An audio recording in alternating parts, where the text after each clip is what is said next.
Bismillahirrahmanirrahim. Assalamualaikum warahmatullahi wabarakatuh. Bertemu kembali di channel Bang Jaki yang insya Allah menginspirasi kehidupan kita. Para pemirsa yang budiman, kisah kali ini adalah satu kumpulan kodok atau katak masuk ke dalam hutan. Kumpulan katak ini masuk ke dalam hutan, terus berjalan. Ketika berjalan ada dua yang tergelincir. Dua katak yang tergelincir masuk ke dalam lubang. Ketika jatuh ke dalam lubang, dua katak itu coba untuk melompat. Ada di atas kumpulan katak yang melihat di atas lubang itu berteriak, katak, kamu lompat, coba. Ada lagi katak-katak yang lain bilang, jangan, udah mati saja di dalam lubang. Tapi dua katak itu tetap terus melompat. Nah, satu katak ini dia tidak kuat dengan omongan katak yang ada di atas. Ketika omongan katak yang lain bilang, sudah kamu mati saja, dia sepertinya putus asa katak ini. Akhirnya satu katak mati. Satu katak yang lain yang tinggal satu ini, dia terus melompat sampai akhirnya dengan luar biasa sampai ke luar lubang. Di dalam lubang itu, di luar, di atas lubang itu dia selamat. Kemudian katak-katak yang lain tercengang melihat luar biasanya katak ini lompat sampai lompat yang paling tinggi. Kemudian ketika selamat, katak-katak yang lain bilang, hei, apa yang kamu ada di pikiran kamu sehingga kamu bisa luar biasa lompatnya, tinggi sekali, dan kamu selamat. Ternyata katak ini dia tidak bisa berkata-kata. Dia hanya bisa memberikan isyarat mulutnya. Dan kata-kata yang lain jadi paham, jadi tahu kalau katak ini adalah katak tuli. Dia tidak mendengarkan apa-apa.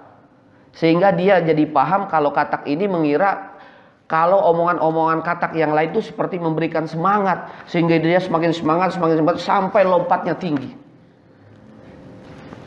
Kisah ini menginspirasi kita bahwa kita dalam kehidupan kita mempunyai kata-kata kehidupan yang luar biasa. Dalam tanda petik kata-kata kehidupan.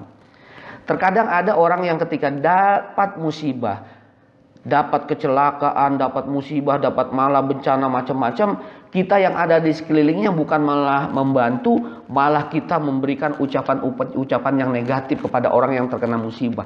Sehingga orang yang terkena musibah itu menjadi lemah, menjadi tidak kuat, menjadi tidak mendapatkan kekuatan kehidupan.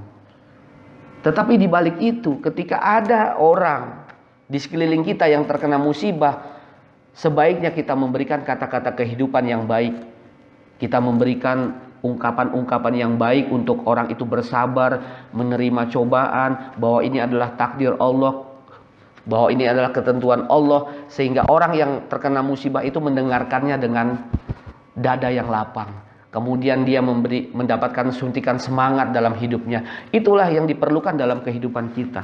Jadi kisah katak ini menginspirasi kehidupan kita bahwa sesungguhnya kalau kita tidak bisa memberikan kata-kata kehidupan, lebih baik kita diam. Tidak memberikan ungkapan-ungkapan yang menyakitkan hati orang. Istilahnya sudah jatuh tertimpa tangga, sudah dia kena musibah, kita malah memberikan ungkapan-ungkapan yang menjatuhkan. Sudah kita tidak membantu secara tenaga, secara moral maupun material, uang dan sebagainya, kita malah mencaci maki dia. Jangan. Seharusnya kita memberikan kata-kata semangat positif kepada mereka, saudara-saudara kita, dimanapun yang berada, apalagi di tengah-tengah keadaan sekarang, di wabah pandemi corona ini, kita bagi semangat. Kita bisa bagi apa yang bisa kita bagi. Kita punya uang, kelebihan uang kita bagi. Kita punya kelebihan makanan kita bagi. Kita punya kelebihan apapun barang yang bisa dimanfaatkan kita bagi.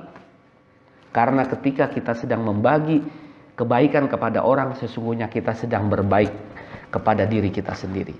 Mudah-mudahan kisah katak ini menginspirasi kehidupan kita. Kalau kita mempunyai kata-kata kehidupan yang baik, kita bagi. Kita beri semangat orang-orang yang ada di sekitar kita supaya dapat mengarungi kehidupan ini yang dia merasakan cobaan menjadi semangat untuk menghadapi kehidupan. Jangan sebaliknya ketika ada orang yang mendapatkan kecelakaan musibah, kita malah memberikan kata-kata yang negatif sehingga dia malah terpuruk dan tidak semangat dan kemudian mati. Jadi intinya kisah ini adalah beri kata-kata semangat. Semangat untuk hidup, bahwa ketika kita mengarunginya dengan semangat, insya Allah kita dapat tenaga untuk mengarungi kehidupan yang luar biasa. Hadanallahu wa iyyakum ajmain. Bertemu kembali di channel Bang Jaki yang menginspirasi, insya Allah. Assalamualaikum warahmatullahi wabarakatuh.